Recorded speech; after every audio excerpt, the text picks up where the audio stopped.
Buenas noches, bienvenidos a un capítulo más de Escena del Crimen. Hoy vamos a tratar un hecho que había ocurrido allá por el año 2011 y tuvo como víctimas fatales a dos jóvenes que eran compañeros de trabajo, y a partir de esa comunión que había en lo laboral también nació una amistad y los llevó a una fiesta de San Juan, a la noche, la última que iban a pasar. Él, el joven que murió, era dueño de la motocicleta en el que se desplazaban tres jóvenes. Por cierto, al salir de esa fiesta iban a regresar a sus casas. Él se ofreció a llevarla. Ella, como ya no tenía y era muy tarde, manera de venir, de regresar a la casa, decidió acompañarlo y finalmente perecieron en un choque donde apuntan a un ingeniero informático como el responsable. De hecho, que leyendo un poco algunos de los datos nada más que están consignados en varias partes policiales, pues este caso es muy polémico. Hay partes policiales que apuntan a una maniobra indebida por parte del conductor de este vehículo. El que estaba conduciendo había bebido alcohol, dio muy alto, por cierto, esos detalles ya vamos a ir desmenuzando a medida que vaya transcurriendo el programa, pero estaba tomado. Y otros decían que también los que iban en la moto. Hay una mezcla de imprudencia. Muchos dicen que no llevaban cascos, otros dicen que sí. Hay también algunas connotaciones de supuestas adulteraciones de partes periciales, le digo. Gente de la policía supuestamente involucrada en una adulteración de resultados periciales que pudo haber desorientado a los investigadores, ya sea de la Fiscalía como de la Policía, a una conclusión. Bueno, esto lo dicen los familiares. Hoy vamos a explorar justamente todas esas partes. Vamos a estar con una de las investigadoras del caso aquí en Escena del Crimen y vamos a saber un poco más de esas vidas que se truncaron en este accidente. Y por sobre todo, la familia, ya sea la mamá y el papá con quienes hablamos de estas víctimas que no están satisfechas con lo condenado o lo resuelto por el tribunal, que dio 2 años de prisión con suspensión de esto al supuesto responsable del hecho.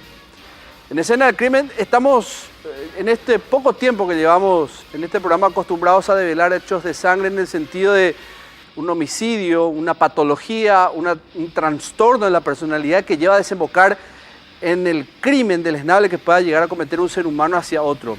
Pero esta noche nos tomamos el tiempo para también desnudar una realidad que se constituye en un tipo de muerte, de asesinato, que para muchas personas debe ser configurado de otra forma, como una intención de matar cuando uno está tomado y sube al volante. Pero, sin embargo, esto no está tipificado y depende mucho también de cada fiscal en la manera en que entienda este tipo penal, esta figura penal. Realmente da para el debate. Y los índices muy altos de muertes que hay a bordo de biciclos, ya usted lo sabe, reiteradas veces el doctor Aníbal Filártiga del Hospital de Trauma llamó a la atención, hizo campañas de prevención. Entonces, todas esas aristas del hecho usted ya lo conoce. Entonces, por eso es que tomamos uno de estos casos emblemáticos y hoy vamos a relatar, vamos a narrar el caso de Federico y de Karen. Bienvenidos a Escena del Crimen. Estos son los perfiles del supuesto victimario y las víctimas de este caso ocurrido en 2011 en Lambaré.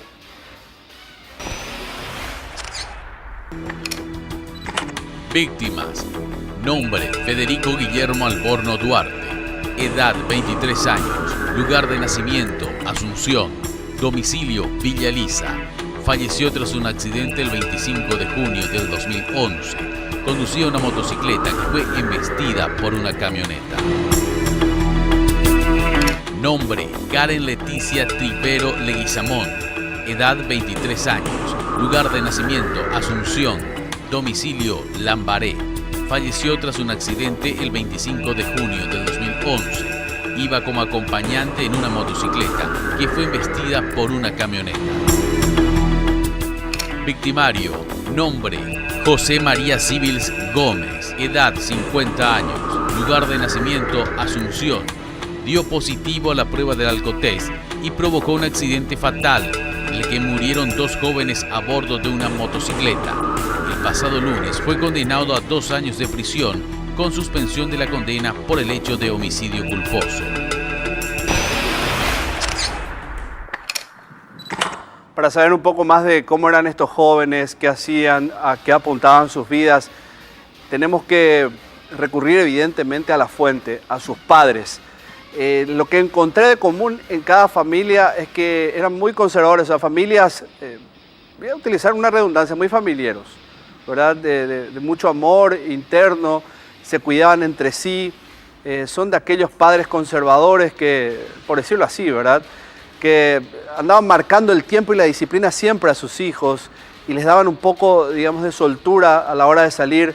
En el caso de Federico, quizás un poco más que en el de Karen, pero de todas maneras sus padres estaban ahí al pendiente siempre de lo que ellos iban haciendo.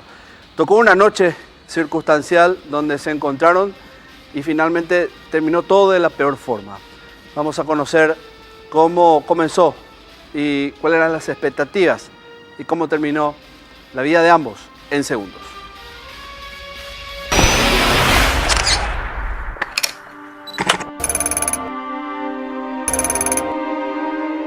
Fue mi primer hijo. A los 20 años yo lo cargaba a él.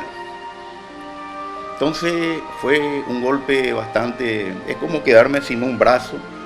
Uno a veces lo tiene a los hijos y uno no está tan, cuando se nos va, ahí vos te das cuenta de que era un brazo y te quedaste sin un brazo. Bueno, eso me ocurrió a mí.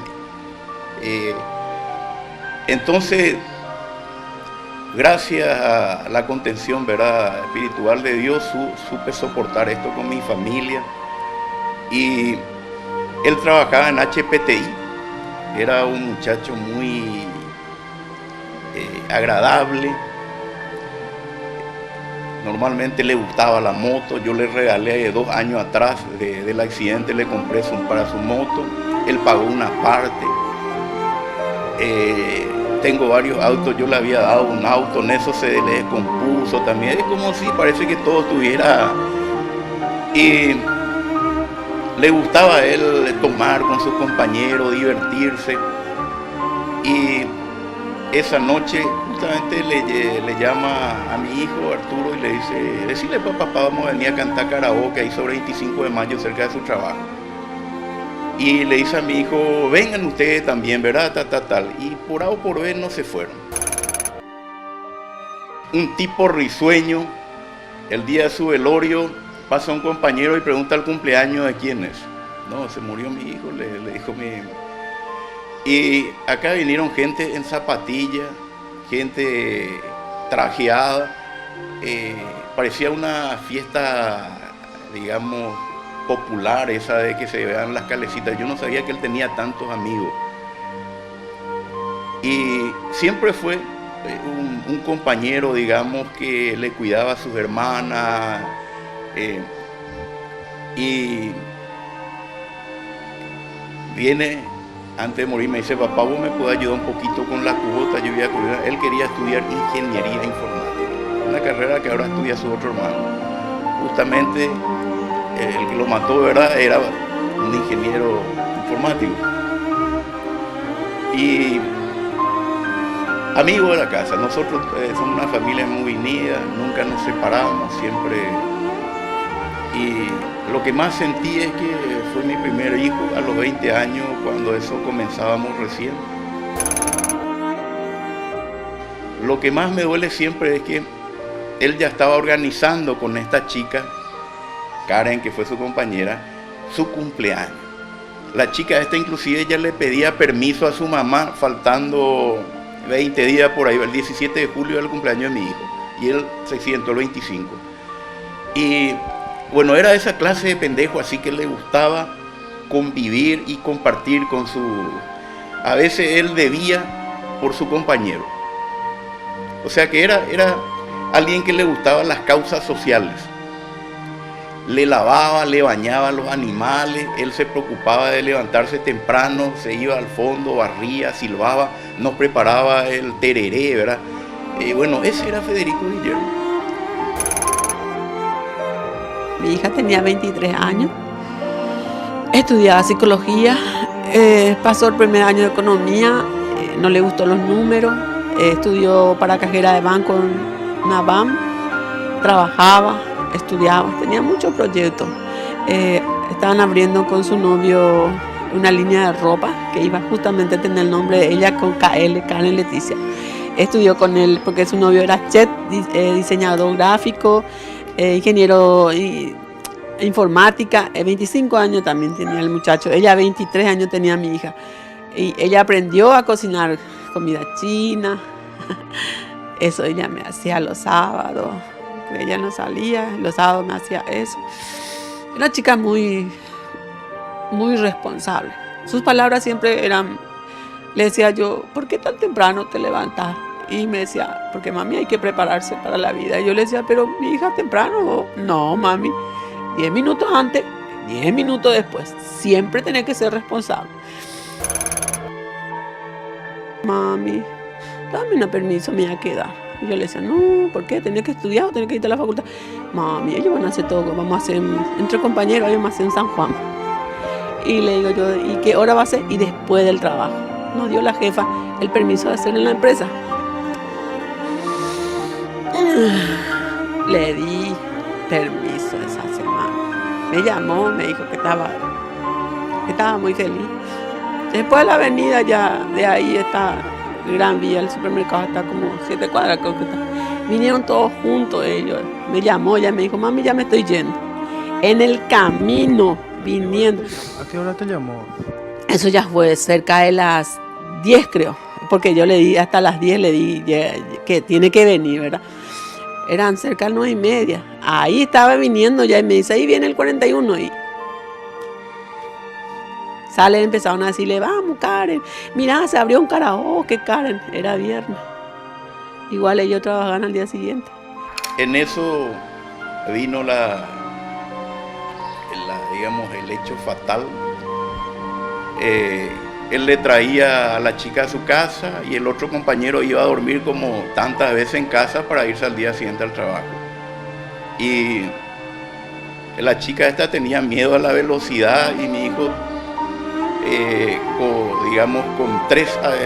con 2 acompañantes, entre una moto, cruzar 3 avenidas, si estaba un poquito tomado, ya, yo creo que iba a tener varias caídas al suelo.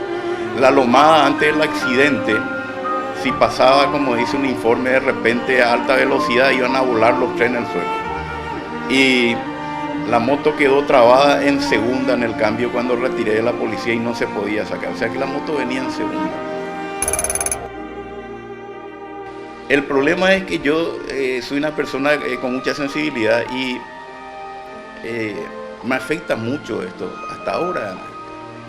Es como una herida sangrante y vos me derramás vinagre cada vez que se toca este tema, ¿verdad? Y cada vez que lo recordamos, hacemos un acto acá, lloro y me causa, y a mí me causa después trastornos, ¿verdad? Depresivos.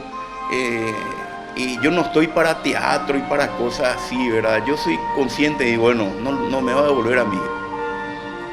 El tipo tiene que hacerse responsable de lo que hizo y bueno, hizo el resarcimiento económico. La que consterna bastante la historia contada por los padres que después de 6 años tratan de recuperarse todos los días.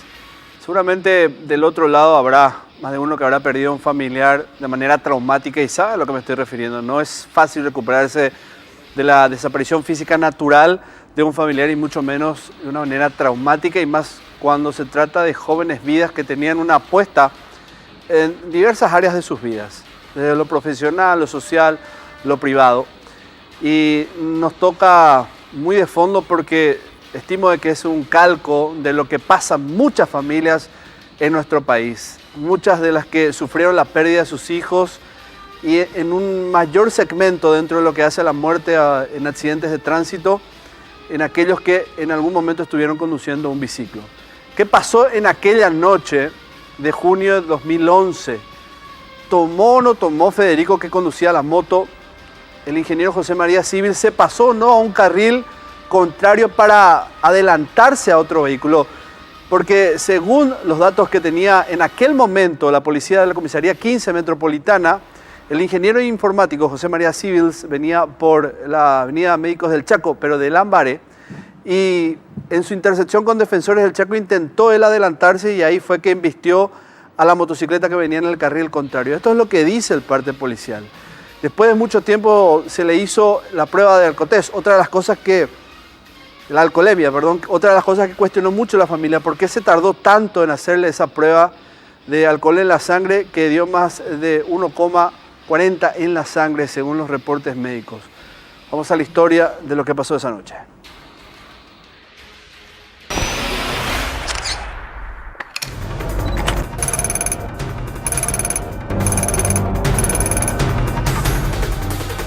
Me llama y me dice, mami, todos van a entrar en este karaoke. No tenemos plata, pero el señor dice que podemos inaugurar cantando. Y le digo yo, no, vos no tenés permiso. Le corté. Vuelve a llamarme y me dice, por favor, mami, por favor. Y le digo yo, espera, alguien toca el timbre. Y fui a ver quién era. Cuando volví, me llamó mi hermano. Déjale, tiene 23 años, hoy es viernes, sabe cómo es responsable. Le dije yo, no. Ella, pues si tiene 23 años, a la China también se puede ir si es que quiere, con 23 años. Y vos le tenés como un soldado. Eso me tocó. Entonces le di, y me llamaron sus compañeros también, dale señora, vamos a estar acá, nosotros le vamos a llevar, dijo. Bueno, le dije, está bien, quédate.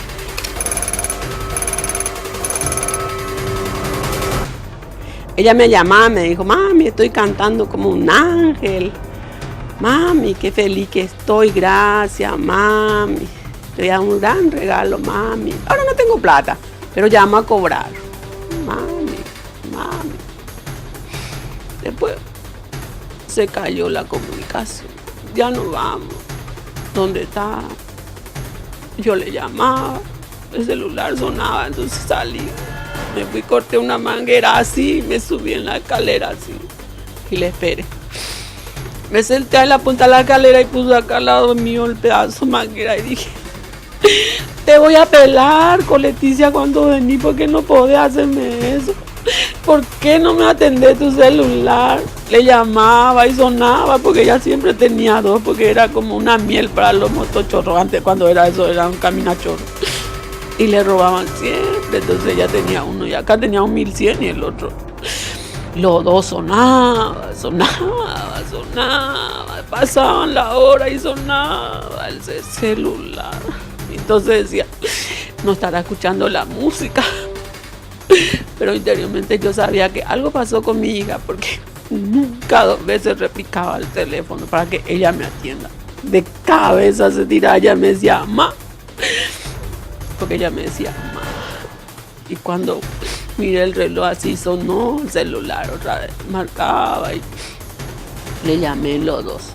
Y cuando vi ahí por la pared, 4 de la mañana, menos 9 minutos, me atendió alguien en el celular. Cuando escuché la voz le dije, ¿quién carajo eso? ¿Por qué tener el celular de mi hija? Soy el policía de emergencia médica. Se derrumbó mi vida. Se derrumbó. Ese momento empezó mi calvario.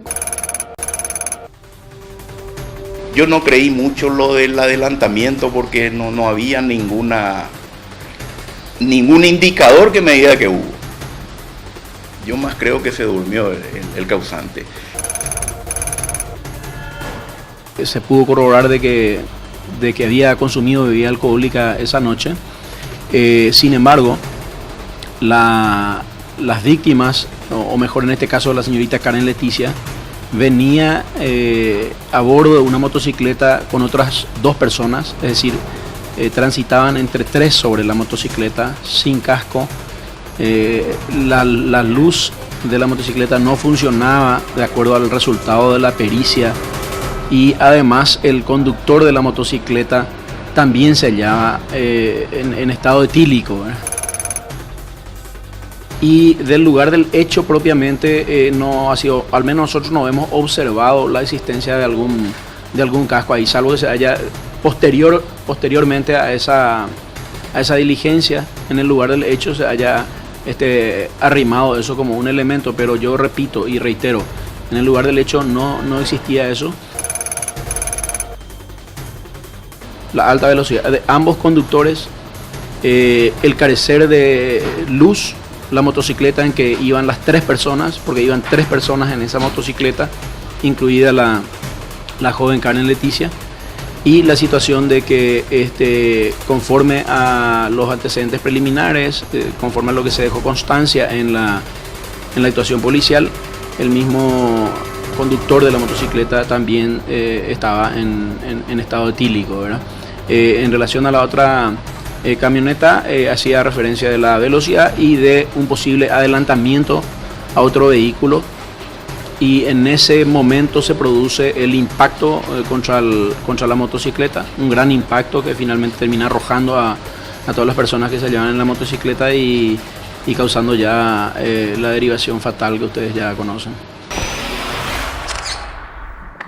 Fue brusco el impacto, no hay cámaras de circuito cerrado en el lugar que puedan echar luz como generalmente uno hoy acostumbra. Lo primero que busca es cámaras de circuito cerrado. No estamos hablando de los 90, es 2011, pero en la zona no había. Estamos hablando de la calle de Vencedores del Chaco, casi Médicos del Chaco y Defensores, donde había ocurrido todo el barrio Panambiretá de Lambaré.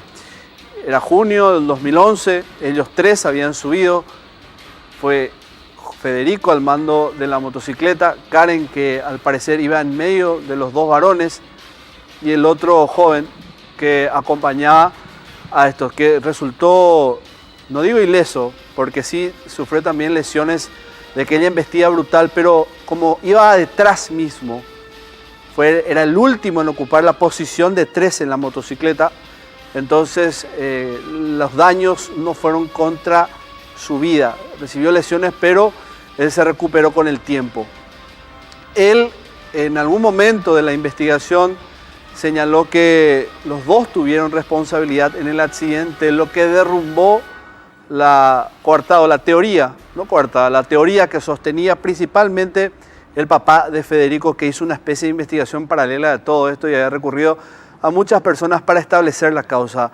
Esas imágenes que ustedes veían en algún momento del trabajo que hicieron los bomberos son imágenes del Canal 13 que la familia misma sostiene como una especie de prueba de que en el lugar no hubo una frenada brusca, que no había rastros de, por ejemplo, pista mojada que haya llevado tal vez al resbalón del motociclista y a una maniobra brusca del que conducía la moto y que lo haya llevado a pasarse al otro carril, por ejemplo, donde iba la camioneta. Todo eso que presentaba en algún momento la defensa de José María Civils, el ingeniero informático, entonces era derribado por la familia con estas explicaciones que le estoy dando. Estoy un poco poniendo partes de cada uno de los 2 lados, siempre no poniéndonos en el lugar del que juzga, sino que más bien trasladando parte de las pericias que se hicieron en aquella oportunidad. Y por sobre todo haciéndonos ecos de un dolor de 2 familias que no cesa, que no cierra y que sigue más vivo que nunca. Y ustedes ya le vieron a ambos padres. Uno que demuestra más que el otro, pero el sentimiento de mucha amargura, de mucho dolor continúa latente. A la vuelta del corte vamos a tener más detalles de lo que fue la investigación, las heridas que hablan, los detalles de la condena y también nuestra invitada de esta noche, una de las investigadoras de este caso. Toda la vuelta al corte.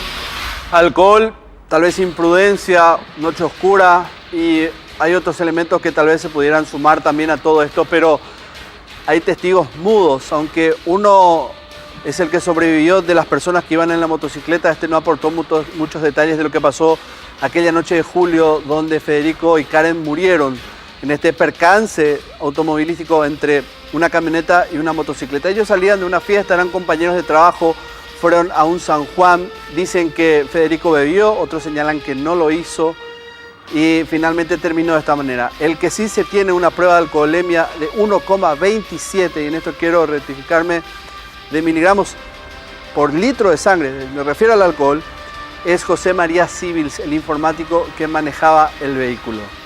Y esto forma parte de la de la carga probatoria que había presentado el Ministerio Público. Las heridas que hablan fueron contundentes y hablan de politraumatismo severo, que fue lo que llevó a la muerte a las dos personas.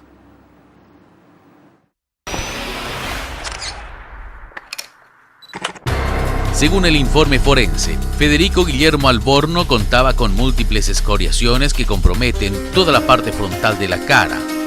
Una mide 4 por 2 centímetros y la otra 7 por 3 centímetros. Además, presenta 2 excoriaciones en la parte del cuello. Ambos miembros superiores totalmente deformados. En el brazo izquierdo, además, se observa lesión cortante de 5 por 4 centímetros. En el tórax y en el abdomen se observan múltiples excoriaciones. En los miembros inferiores se detallan también múltiples excoriaciones y una lesión contusa cortante en ambas rodillas. La causa de muerte fue politraumatismos por accidente de tránsito. Con respecto a la causa de muerte de Karen Leticia, no hubo informe forense, más que el acta de entrega del cuerpo a los familiares. Pero no se duda que lo que le causó la muerte a Karen son los golpes internos a causa del fuerte golpe, de la embestida que recibió la moto contra la camioneta, y hay ahí una serie de dudas sobre quién realmente portaba el casco, porque hay algunos que señalan, y principalmente este joven que resultó sobrevivir del accidente, que el casco que le pertenece a Federico se lo pasó a Karen, y el que tiene Federico para un acompañante se lo quedó el varón, el último, el que ocupaba el tercer lugar. Entonces Federico iba sin casco conduciendo esa motocicleta. De ahí se entiende el politraumatismo de cráneo como causa de la muerte en el varón. Lo que también llama de todo esto en la investigación es que el casco que tenía Karen no tenía ningún rastro, ningún raspón, estaba como nuevo. ¿Qué pasó ahí? Vamos con la pericia porque la familia duda de todo lo que se hizo en el proceso investigativo y deviene de aquellos agentes de criminalística, e inclusive señalan a una como que supuestamente fue comprada por la familia, por aquel que resultare victimario.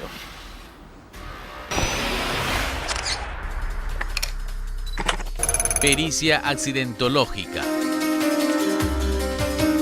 La familia de Karen Leticia sostiene que la pericia accidentológica que realizó la perito Alma Riveros benefició al conductor de la camioneta José María Civils, quien en estado de ebriedad provocó el accidente que le quitó la vida a dos personas. Con la descripción que hace la suboficial del accidente, menciona los daños que sufrió la camioneta y la motocicleta. Ella manifiesta, yo no sé qué método científico utilizó ella, porque hasta donde tengo conocimiento, en este país no hay forma de ciencia exacta de saber en qué preciso momento se puede haber quemado el foquito de una moto. Y esto se fue descartado por el conocimiento del mecánico, que fue el que hizo el mantenimiento.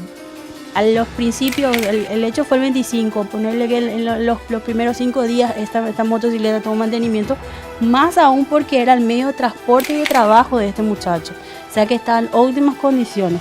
Pero ella manifestó de que la moto no tenía el foco, pero la misma también consta acá de que el foco no es que se extrajo de la motocicleta. A ella le entregó el fiscal Nelson Ruiz un foquito y le dijo: analiza este foco, este es de esa motocicleta. Fíjese lo notable, un oficial actuante en ese caso había sido el encargado fue el encargado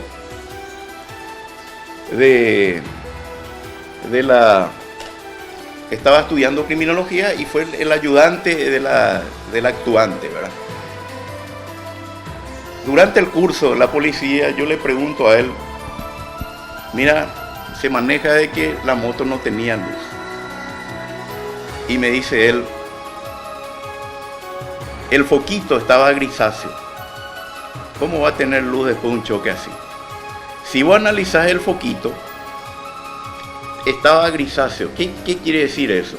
De que recientemente, antes del choque, tenía luz. Si el foco está negro, quiere decir que estaba quemado ya la luz.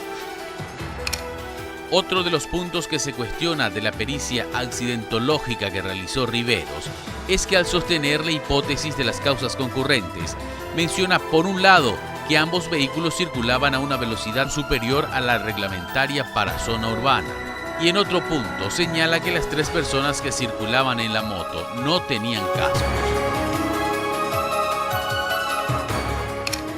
No sufrió ninguna raspadura, daño alguno por la cara por el tema del casco. Pero ellos en su pericia hacen constar eso. Dicen que llovía, no había llovismo, porque está el informe de meteorología, no lo digo yo, lo dice el informe, de que no llovía, hacía sí mucho frío, pero no estaba lloviendo, no estaba mojado el asfalto. La perito también menciona que en el momento del accidente el tiempo se encontraba con llovizna. Sin embargo, en las grabaciones de las cámaras de televisión no se observa una pista mojada. Sin embargo, existe otro informe pericial que contradice puntos importantes de lo expuesto por Alma Riveros. El 22 de agosto del 2011, el doctor Aldo Fonovlog sostenía la hipótesis de un adelantamiento indebido por parte de la camioneta guiada por Civils que ingresa al carril por donde circulaba la motocicleta con las víctimas.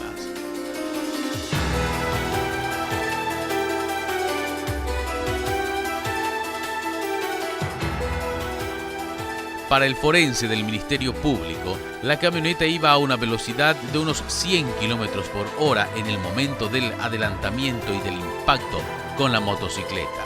En tanto que para él, y a diferencia de lo expuesto por Alma Riveros, quien señalaba que la motocicleta iba a gran velocidad, Fonoblog indica: chasis con daño importante demuestra que la velocidad de la moto no superaba los 40 km por hora. Y el otro elemento es que, a diferencia de Alma Riveros, quien sostiene que los ocupantes de la motocicleta no llevaban cascos, Fonoblog expone una fotografía que prueba que sí llevaban cascos. Cuando retiro yo de la comisaría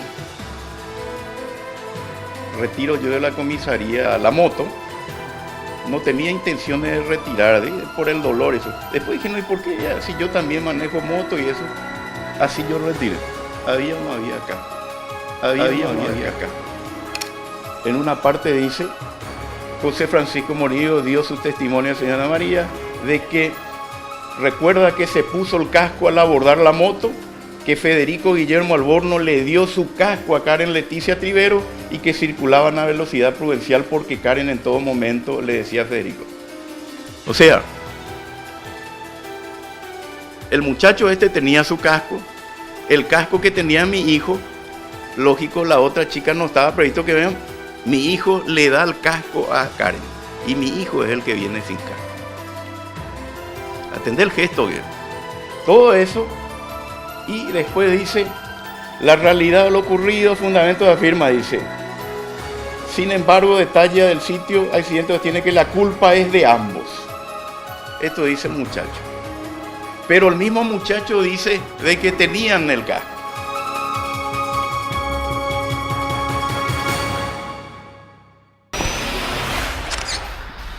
¿Por qué tanta contradicción dentro de la investigación? Ya en minutos le vamos a tener a una de las fiscales que investigó este hecho y nos va a aclarar por parte del Ministerio Público por qué tanta contradicción entre partes periciales y por sobre todas las cosas, por qué la familia está tan, que sostiene tanta la versión de que no hubo culpa por parte de los que ocupaban la moto. Claro que uno en la lógica pudiera sostener eso, pero hay que también entender un poco cuáles son los documentos que ellos arriman. Vamos a la condena de este hecho que fue hace muy poco, hace semanas nada más, y me había cruzado yo con la mamá de Karen en Palacio de Justicia y ella decía de que no iba a parar hasta hacer justicia porque los 2 años con suspensión de la condena para este hombre le parecía exigua, casi hasta insultante, teniendo en cuenta los daños que ocasionó no solo por la pérdida, sino que también en lo que hace al después, lo que queda, ese espacio vacío en la familia, tanto de Federico como también de Karen. Vamos a la condena y este material de lo que pasó en aquel momento.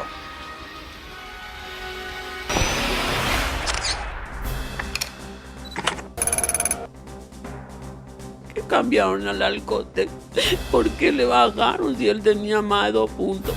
¿Por qué con corrector le bajaron? ¿Por qué le agregaron sobre el informe? Agregaron con escrito ahí de que el único testigo es el abogado del asesino. Porque nadie hizo nada de él, el testigo a la vez abogado. ¿Cómo va a ser así? Yo es al reclamar él 3 veces creo que él me atendió, Nelson Ruiz. Nunca más. Lo único que se iba y no íbamos en la audiencia esa, lo único se iba y se ponía y decía, ellos no tenían casco, ellos no tenían luz, estaba llovinando, era oscuro. Él no salió de su casa para matarle a la chica. En el fiscal. En el cuaderno de investigación fiscal, como en el expediente judicial, obran todos los elementos que han sido recabados oportunamente en la etapa investigativa. Quiero aclarar que mi intervención fue hasta la audiencia preliminar, en este caso en particular. No me compete opinar ni hacer aseveraciones respecto de lo desarrollado en el juicio oral y público que estuvo a cargo de otra colega, pero sí señalarle de que jurídicamente es absolutamente válido lo hecho por el Ministerio Público. La condena.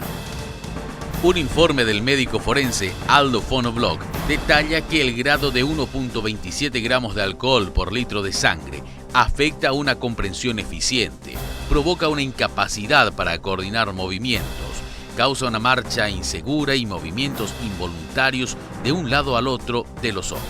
Tarda más tiempo en frenar y le cuesta más decidir si frenar o doblar, elevando el riesgo de accidentes a 24 veces más que alguien que no haya bebido alcohol.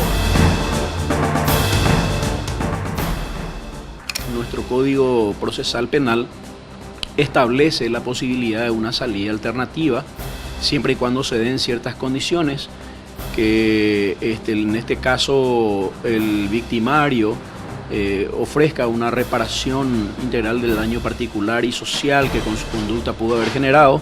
Eso fue lo que hizo y de hecho llegó a llegar a un acuerdo con 2 de las víctimas o los familiares de las víctimas, por esa circunstancia que se otorgó una salida alternativa al proceso.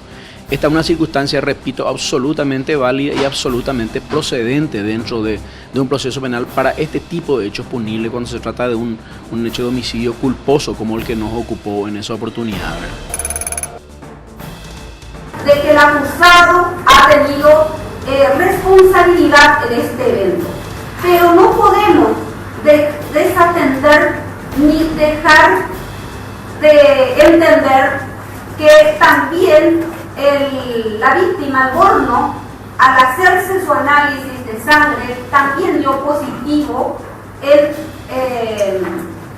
en alcohol en sangre.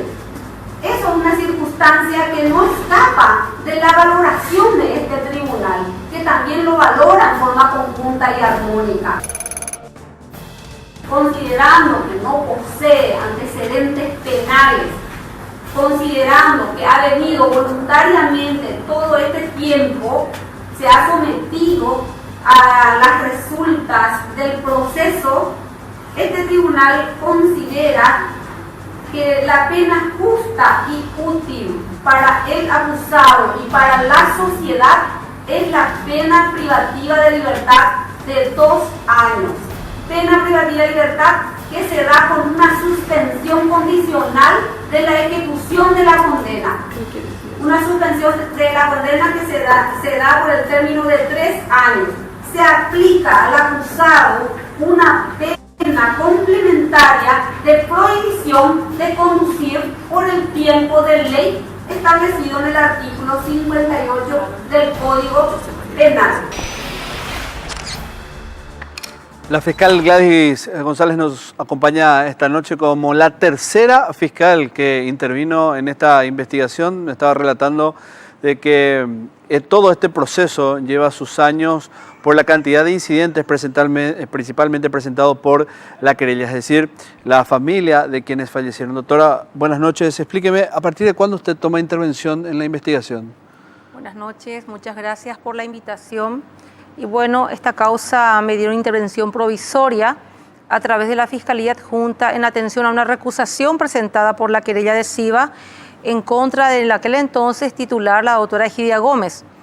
La doctora Egidia Gómez fue la fiscal que formuló la acusación en esta causa, participó de la audiencia preliminar, y en la audiencia preliminar es donde ella sostuvo la autoría y participación del señor Civils en el hecho punible de homicidio culposo. Y el juzgado penal de garantías elevó la causa a juicio oral y público. Para el señalamiento del juicio oral, la querella nuevamente vuelve a recusar a la agente fiscal, a la colega, y es cuando me asignan a mí en forma provisoria. Y así que yo me quedo con la causa. Se realizó el primer juicio oral, que fue en mayo de este año, en donde la defensa plantea incidentes que dieron lugar a la nulidad del juicio. Es así que se apela a eso y va nuevamente a Cámara. Y Cámara revoca esa resolución del Tribunal de Sentencia y ordena que se sustancie el juicio oral y público. Y es allí donde nuevamente me voy y se desarrolla todo el debate en lo que se refiere a la conducta del señor Civils en la acusación formulada. Doctora, ¿usted encontró algunas irregularidades en el proceso investigativo de sus dos colegas que le precedieron o no? No, yo no encontré ninguna irregularidad, teniendo en cuenta de que es un hecho punible de homicidio culposo. Hay un acta de procedimiento que, si bien es cierto, como ha referido la querella, existe una anotación que se encuentra sobreescrita en lo que se refiere al alcotest, al cual fue sometido el señor Civil. Sin embargo, eso fue suplantado, por así decirlo, porque nosotros hemos pedido el informe original, el acta original del Departamento de Criminalística, porque es allí donde se hizo el alcotest del señor Civil a las 5:02 de la madrugada. No olvidemos la hora del supuesto hecho punible. Fue a las 2 de la mañana. A las 2 de la mañana, más de las 2. Entonces transcurrieron 2 horas, más de 2 horas en que el sujeto fue sometido al alcotest. Sin embargo, en el acta procedimiento en que estaba siendo labrado en el lugar de los hechos, es donde el que realizó el acta deja espacio, porque venía criminalística, venía bomberos, venían los supuestos testigos y firmaban, y él culminaba su acta de procedimiento y él... Eso fue un policía el que hizo eso. Es su policía de la comisaría 15. Pero no se le hace cuenta de que a lo mejor alguien quiso hacer de adrede eso para tal vez de alguna u otra forma agregar algo que no corresponde en el acta procesal. Pero eso fue subsanado con el informe de criminalística. Yo considero en forma es una opinión muy personal, de que le habrán dictado mal el resultado del alcotest. ¿Cuánto consignó en aquel momento? No sé, no me consta, porque yo ya recibí con el borrón. Sin embargo, en el acta original, que está en el Departamento de Criminalística, donde consta la hora y la firma del hoy acusado, consta que es 1,27 el grado del alcotest. Es alto. Muy alto. Es muy alto. Ahora, doctora, el foquito. Cuestionó mucho eso la familia, de que supuestamente, y uno pudiera hasta cuando le pone el infinitivo para ser menos, pero es muy importante en accidentología, si era una zona bastante oscura, que el conductor, en este caso civil, no haya visto la moto. ¿Funcionaba o no eso, según lo que investigó su fiscalía? Como le reitero, yo la investigación lo tomé, yo no hice la investigación, yo solamente lo tomé para el juicio, yo la recibí. ¿No ameritó nunca ante la duda volver sobre los pasos de sus antecesores y rectificar o confirmar eso? Lo que pasa es que eso ya estaba, la prueba ya estaba tasada. Solamente lo que hicimos como Ministerio Público, lo que me tocó a mí, es en el momento de evaluar y tomarla a testificar a la responsable de ese informe, es donde se le preguntó cómo es que ella puede asegurar y confirmar al tribunal, porque no es a mí, es al tribunal, de que el foquito de que el vehículo estaba sin luz. ¿Por qué a la motocicleta se le tomó más atención? Si ella tomó conocimiento o se molestó en revisar la camioneta, si la camioneta tenía foco, si estaban las luces en funcionamiento, no supo qué contestar.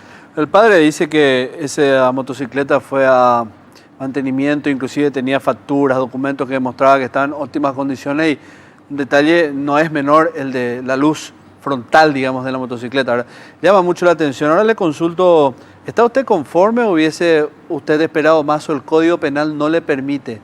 Porque esto es un debate largo sobre las muertes que ocurren en accidentes de tránsito.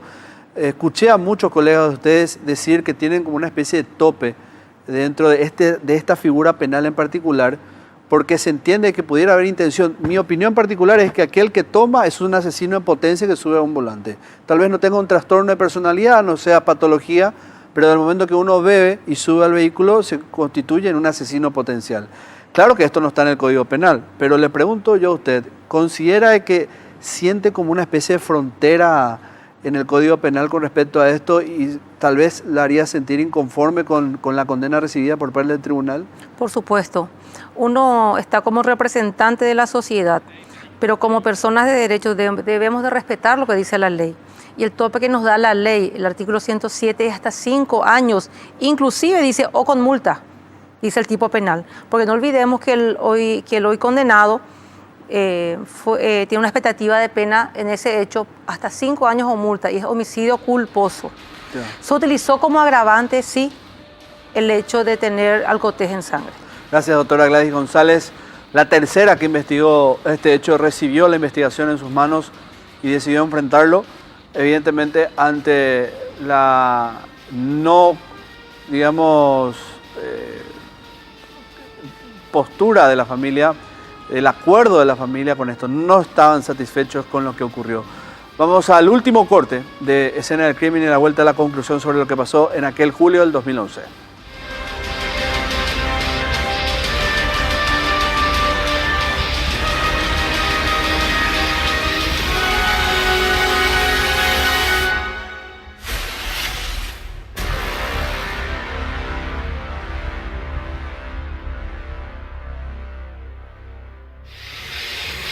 Generalmente en este momento es donde me toca hacer una evaluación de lo que son los casos y me cuesta mucho porque me hace poner en un papel de juzgador y realmente no es así, sino que más bien voy a evaluar un poco lo que dicen las partes. La familia no está de acuerdo, no está satisfecha, imagínense, le perdieron a sus hijos, eso duele muchísimo, muchísimo y es irrecuperable. Trate uno de ponerse tal vez con esa armadura espiritual y uno pueda tratar de sobreponerse a esta situación, pero eso nunca se recupera. Desde el lado de los investigadores veo que sienten todavía ese muro, ese tope dentro del Código Procesal Penal de no avanzar más.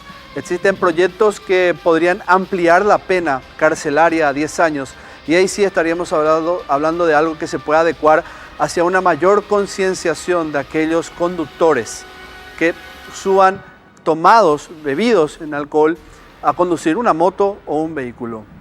Este programa va en memoria de Karen y Federico, que perdieron la vida, y yo sé, señora y señor, lo que están viendo, que no les voy a devolver a sus hijos de alguna manera, sino que más bien buscamos tratar de llevarles a ustedes una luz de esperanza en el proceso recuperatorio de esa gran pérdida que sufrieron. En la Escena del Crimen siempre vamos a estar predispuestos a recibir los casos que de alguna u otra manera enlutaron a familias, y aquellos que todavía están pendientes trataremos de echar un poco de luz. Buenas noches, gracias por la compañía.